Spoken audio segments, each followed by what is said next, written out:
देश के प्रधानमंत्री नरेंद्र मोदी द्वारा केदारनाथ धाम में गर्भगृह के दर्शन का लाइव प्रसारण दिखाए जाने से तीर्थ पुरोहित समाज में आक्रोश बना हुआ है। तीर्थ पुरोहित समाज का कहना है कि जो भी श्रद्धालु केदारनाथ आता है वह भगवान शिव के स्वयंभू लिंग के गुप्त दर्शन करता है, मगर पीएम मोदी ने श्रद्धालुओं की आस्था को लांघने का काम किया है।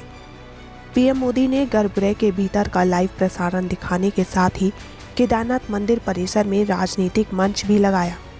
बता दें कि देश के प्रधानमंत्री नरेंद्र मोदी 5 नवंबर को केदारनाथ धाम पहुंचे थे। यहां उन्होंने भगवान केदारनाथ के स्वयंभू लिंग के दर्शन करने के बाद आधे घंटे तक पूजा अर्चना की।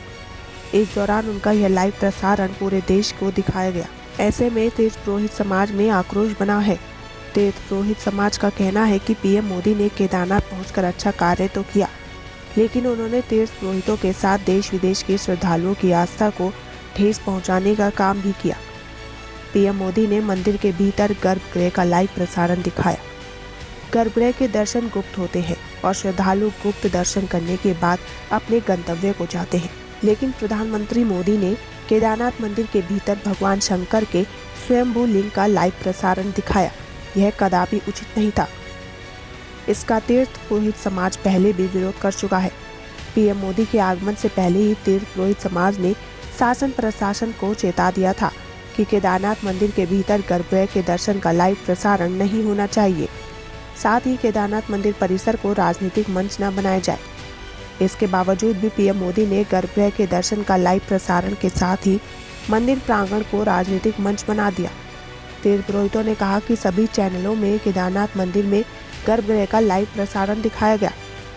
पीएम मोदी ने सीमा लांघने का काम किया है। उन्होंने गर्भगृह का लाइव प्रसारण दिखाकर तीर्थ पुरोहितों के साथ अन्याय किया है। तीर्थ पुरोहितों ने कहा कि भगवान शंकर के दर्शन मर्यादा में होते हैं, गुप्त रूप से भगवान के दर्शन किए जाते हैं, लेकिन पीएम मोदी ने तीर्थ पुरोहितों की बातों को नहीं माना और लाइव दर्शन दिखाते गए।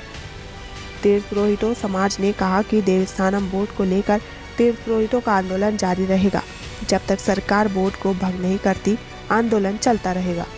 बोर्ड के खत्म होने के बाद ही तीर्थ पुरोहित चैन की सांस लेंगे। देखो, बहुत अच्छी बात है।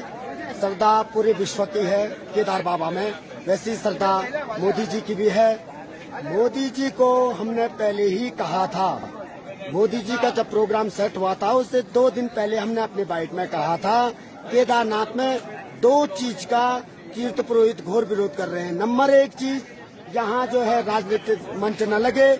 दूसरी बात, जो मोदी जी सारे चैनलों को यहाँ बुला करके अपना लाइव देश विदेशों में दिखा रहे हैं। आपने मेरे हिसाब से आपने बहुत बड़ी सीमा लांघने की कोशिश करी और ये एक मर्यादा में यहाँ के दर्शन होते हैं, ना कि दर्शन करते समय आप किसी को लाइव बताओ। आप अपनी श्रद्धा, यहाँ भगवान की जो दर्शन होते हैं वो एक गुप्त रूप में होते हैं। ऐसे नहीं कि आप चैनलों को, वो भी गर्भगृह में, आपने बहुत बड़ा अन्याय किया। मैंने पहले भी इसका विरोध किया था। मोदी जी को ऐसा नहीं करना चाहिए था। कम से कम कुछ तो यहाँ के तीर्थ पुरोहितों की मोदी जी को मानना चाहिए। आखिरकार मोदी जी या उनके सलाहकार ऐसे उनको क्यों नहीं बताते हैं कि यहाँ बिल्कुल भी जो है लाइव दर्शन नहीं होते हैं। यहाँ श्रद्धालु आता है, अपना गुप्त दर्शन करता है, भगवान का आशीर्वाद लेता है और अपने गंतव्य की ओर चली जाता है। समय साक्ष्य के लिए रुद्रप्रयाग से अंकित चंद भट्ट की खास खबर।